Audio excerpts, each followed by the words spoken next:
சம்பந்தி அம்மா கிட்ட நீயே பக்குவமா பேசி இந்த விஷயத்த அப்படியே முடிச்சிரு. வானதிமா, அம்மா ஏன் சொல்றேன்னு உனக்கு புரியுது இல்ல?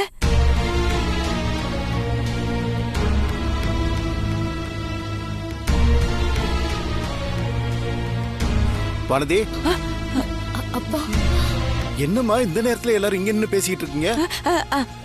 அது அது ஒண்ணு இல்லைங்க. வானதி சாப்பிட்டாளா, அவளுக்கு இப்ப பரவாயில்லையா அப்படின்னு விசாரிச்சிட்டு இருந்தோம், வேற ஒண்ணு இல்ல. அதுக்காக மாசமா இருக்க பிள்ளைய இந்த நேரத்துல வெளியே நிக்க வச்சா பேசிக்கிட்டு இருப்ப? வானதி, எதா இருந்தாலும் காலையில பேசிக்கலாமா? போமா. அப்பா சொல்றாருல, போ, எதுவா இருந்தாலும் காலையில பேசிக்கலாம். போடா, போ போ போ, போய் படுத்துக்கோ. போடா, பாத்து போ. என்ன நீங்க வரலையா? நாங்க, நீங்க போய் படுங்க, நாங்க கொஞ்ச நேரம் பொறுத்து வந்து படுத்துக்கிறோம். போங்க. போங்கப்பா. சரி.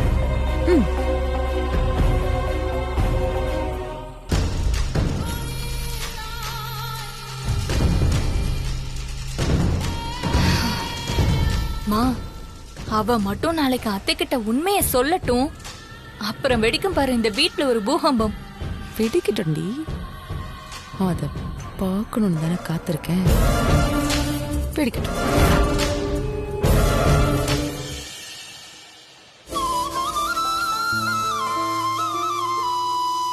அம்மா, நீங்க கூப்பிட்டதா ஸ்வேதா சொன்னா? நாம இன்னைக்கு கோவிலுக்கு போக வேண்டியது இருக்கு. நீ ஆபீஸ்க்கு லேட்டா வருவேன்னு இன்ஃபார்ம் பண்ணிடு. இன்னைக்கு என்னமா கோவிலுக்கு? அம்மா, காஃபி இப்ப குடிக்கிறீங்களா இல்ல டைனிங் டேபிள்ல வச்சிருவாமா? உன்னை யார் இப்ப காஃபி கொண்டு வர சொன்னது? நான் தான் உன்னை எந்த வேலையும் செய்யக்கூடாதுன்னு சொன்னேன்ல. எப்போ நான் தானமா எல்லாருக்கும் காஃபி கொடுப்பேன். இவ்ளோ நாள் நீ செஞ்சது இருக்கட்டும், ஆனா இந்த மாதிரி நேரத்துல நீ சின்ன சின்ன வேலை கூட செஞ்சு ஸ்ட்ரெயின் பண்ணிக்க வேண்டாம். அதுவும் கன்சீவான முதல் 3 மாசம் ரொம்ப ஜாக்கிரதையா இருக்கணும். நாளையில இருந்து கோமதியே எல்லா வேலையும் செய்யட்டும். இல்ல இல்ல, நானே பாத்துக்கிற எல்லா வேலையும்.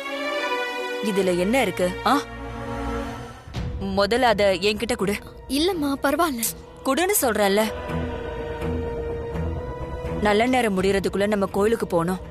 சீக்கிரமா போய் 2 பேரும் ரெடி ஆயிட்டு வாங்க. திடீர்னு என்னமா இன்னைக்கு கோவிலுக்கு? வீட்ல ஒரு நல்ல விஷயம் நடந்திருக்குல்ல. இந்த குடும்பத்துக்கு ஒரு வாரிசு வரப்போற நேரத்துல கோயிலுக்கு போய் அர்ச்சனை பண்ணிட்டு வந்தா நல்லா இருக்கும்னு தோணுச்சு.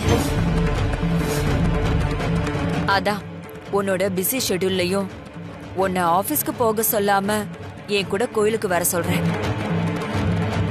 நீங்க 2 பேரும் அப்பா அம்மாவாக போற இந்த நேரத்துல கோயிலுக்கு வந்தா உங்க மனசுக்கு ஒரு திருப்தி இருக்கும் இல்லையா? சீக்கிரமா 2 பேரும் போய் ரெடி ஆயிட்டு வாங்க.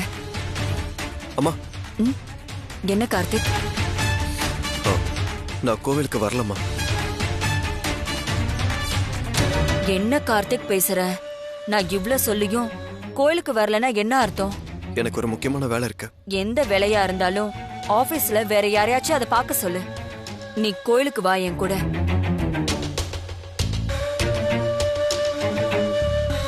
இது ஆபீஸ் வேலை இல்லம்மா. அப்புறம் என் ஃப்ரெண்டோட அப்பா உடம்புக்கு முடியாம ஹாஸ்பிட்டல்ல இருக்காரு. அர்ஜென்ட்டா அவருக்கு பிளட் தேவைப்படுதாம்மா.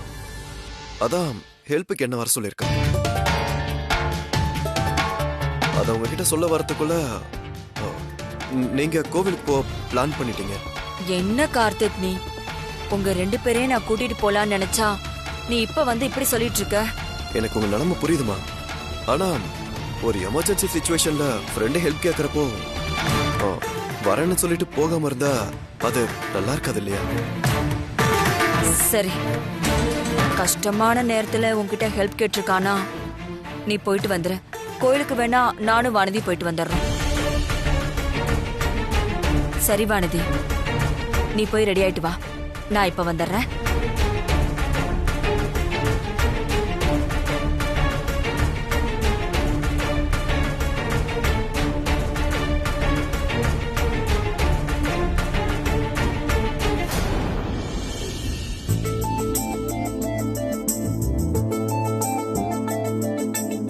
கோவிலுக்கு கிளம்பியாச்சா? நீங்க இன்னும் கிளம்பலையா? நான் தான் கோவிலுக்கு வரலன்னு சொல்லிட்டேன்ல. இல்லங்க, நான் அதை கேட்கல.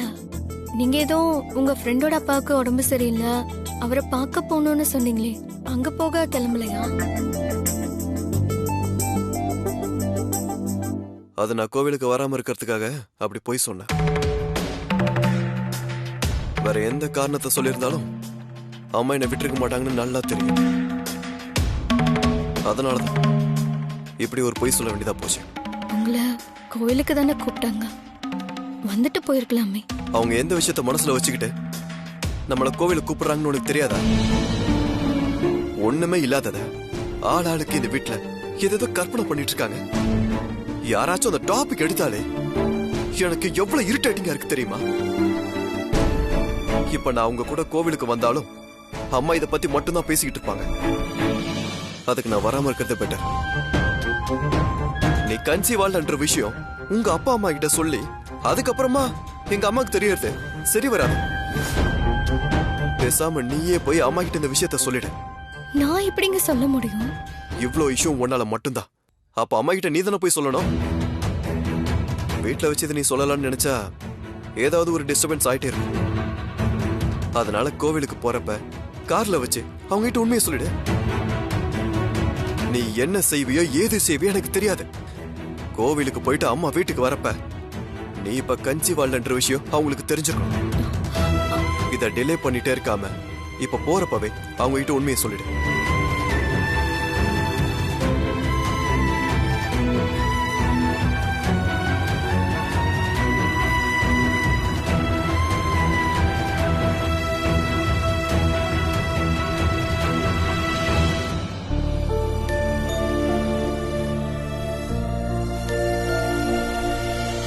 அம்மா கூட இப்ப தனியா இருக்கும் போதே அவங்க கிட்ட உண்மையை சொல்லிட வேண்டியதான். மூர்த்தி மேடம், இவ்ளோ வேகமாலாம் போக வேண்டாம். மேடு பல்லெல்லாம் பார்த்து கொஞ்சம் ஸ்லோவா போ. சரிங்க மேடம். என்ன வானதி, ஏதோ யோசனையில இருக்கிற மாதிரி தெரியுது. அதெல்லாம் ஒண்ணு இல்லம்மா. இந்த மாதிரி நேரத்துல தான் நீ ரொம்ப ஸ்ட்ரெஸ் ஃப்ரீயா இருக்கணும். எப்ப பார்த்தாலும் ஏதாவது யோசிச்சுக்கிட்டே இருக்க கூடாது. சரிங்கம்மா. நானும் நேத்துல இருந்து உன்னை கவனிச்சுக்கிட்டு தான் இருக்கேன்.